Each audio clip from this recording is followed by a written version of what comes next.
Here inside Quicken Loans Arena, Cavs make a statement tonight with a 110-99 win against the Golden State Warriors. It's now 18 of the last 20 for the Wine and Gold. Chris Fedor, Joe Vardon, and Chris Haynes to recap this one. And Chris, I could probably come up with a lot of different reasons why the Cavs won against Golden State, and obviously defense had something to do with it.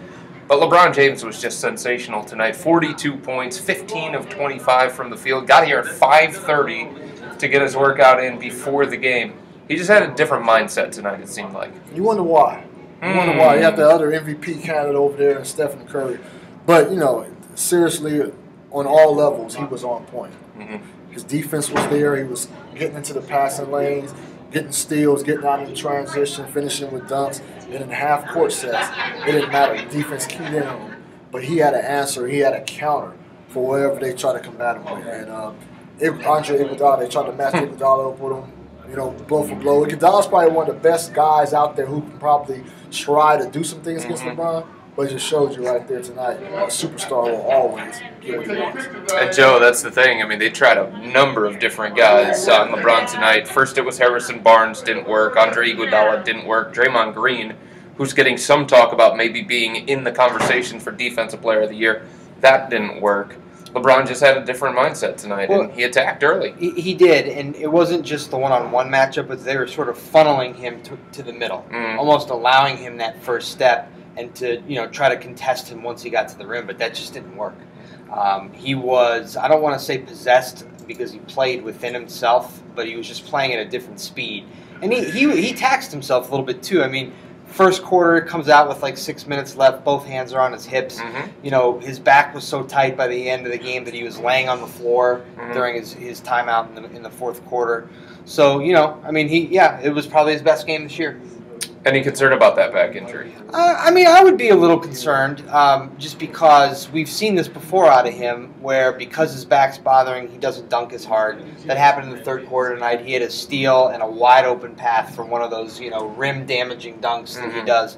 Instead, he eased up, and I think it was because his back was bothering him a bit. We'll see if he plays Friday in Indiana. I expect him to, but he might be hanging. After the game, Steve Kerr, the head coach of the Golden State Warriors, said, "This is life in the NBA. You're not going to win every single game." For the Cavs, though, Chris, for a team that has now won 18 of 20, a team with the best record in the NBA since January 15th, did this one mean a little bit more? Does this one mean that maybe the Cavs are the team that a lot of people expected them to be at the beginning of the year? I think so. I think even before this game, I think people had a feeling that this was that team that they thought they were going to be. Golden State has just put a stamp on it because this is the best team record-wise in the league. They're together. They're knit. And you look at their offense, man. Even though they lost tonight, you can see why they're so good. They're so well balanced. They're unselfish, and now the Cavs are exactly like that team. Very identical, different personnel, very identical as far as the system and how they get along on the court. And so right now we're just seeing the maturation process in the works. I don't think I ever would have thought that I'd be saying this, but J.R. Smith tonight, Joe, was terrific on defense. Yeah, terrific on defense, and he had this play. It was in the first half. He's got the ball in the wing. Time's running out, and 100 times out of 100 in New York, he would have chucked that. Instead, he took the extra second and just rocketed one over to Kevin Love for a wide open three. Blatt says it over and over again how good JR has been for this team, and I agree. And it's funny because David Blatt said that both J.R. Smith, Iman Shumpert, two of the players of the game, they combined for 4 points in nearly 70 minutes between the two guys. And that's the kind of impact they had. And that's part of the reason why David Griffin, Chris, identified those two guys before the trade deadline, because they need that length, they need that athleticism, they need that speed on the perimeter. Stephen Curry, Klay Thompson, 10 of 30. They couldn't get shots off against these guys. They did a great job of chasing them off of that three-point line, especially Klay Thompson. He's a guy that's a dominant three-point shooter, but he's still not the best at putting the ball on the floor and trying to create. He really couldn't do that. J.R. Smith, David Griffin, they went after that guy, but hey, they didn't expect him to come out here and buy into the whole defensive philosophy. So they're getting a little added bonus right there. But definitely, those two guys, looking at the stat sheet, 4 points, doesn't look like they had an impact. But without them, they probably don't win this game. Coming into this game, so much of the conversation about MVP was centered around James Harden of Houston, who the Cavs are going to see on Sunday, Stephen Curry, who struggled tonight, 5 of 17 from the field, and Anthony Davis, Russell Westbrook. They also have been getting some of that conversation. When it comes to the MVP, is LeBron now back into that, Joe? Yeah, absolutely, and I don't think he just got there tonight. I mean, you guys said at the outset, I mean, that's 18 out of 20. Since he came back in January, they're the best team in the NBA. He's the primary reason for that. His numbers since then are 27 points, 7 rebounds, 7 assists. Those are MVP numbers. They continue on this roll through this month of March with the schedule they have, playing like this. It'll be hard to keep out of there. All right, so to go with something that Stephen Curry said tonight about the MVP, he said, I hope people don't just look at this one game, us head-to-head. I hope they look at the entire body of work. And I think that's what gives the edge right now to James Harden and Stephen Curry. Because LeBron, for about a month, did not look to me like the MVP of the NBA. And there hasn't been a month where I've looked at Stephen Curry or James Harden saying, that's a down month from those guys. Am I off on that? No, you're fair. I still would lean towards, if I'm voting right now, forget if I'm voting right now, Stephen Curry's my MVP. Okay. But if the Warriors come out to have the best record in the NBA at the end of the year, Steph has to be the MVP. Okay. Because he's played the majority of the games. I don't know if he's missed a game. But he missed one the other night. They lost. Okay. Well, he's the MVP. If the Warriors get that right, and LeBron James, I understand he's missed. How many games he missed, Joe? 10 games. That's a knock.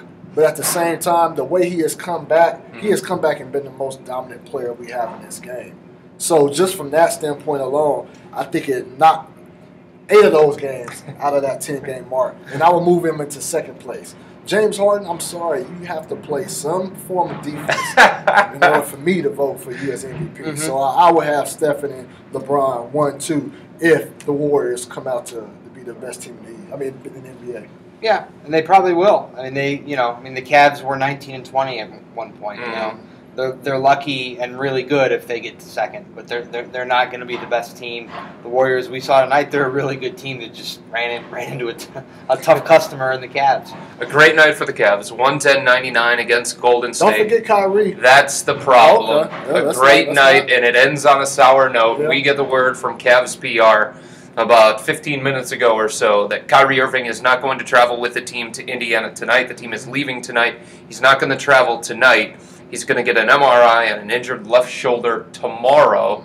He's doubtful for the game against Indiana. I would think that a lot of Cavs fans right now crossing their fingers that Kyrie's okay. Yeah, and that's what leads me to believe that LeBron will play. You can't have LeBron and Kyrie out tomorrow. No. Indiana Pacers, you saw what they did a couple weeks ago, snapped that 12-game winning streak. And Kyrie is funny because Kyrie, he didn't indicate at all that he was going to miss that game. He said that, hey, we owed him. We owed him one. So that's a big blow. I don't anticipate him playing. I don't see how you can go. Even if the MRI comes back negative, I just think he has to sit that game out. All right, Dr. Haynes, what about Sunday in Houston?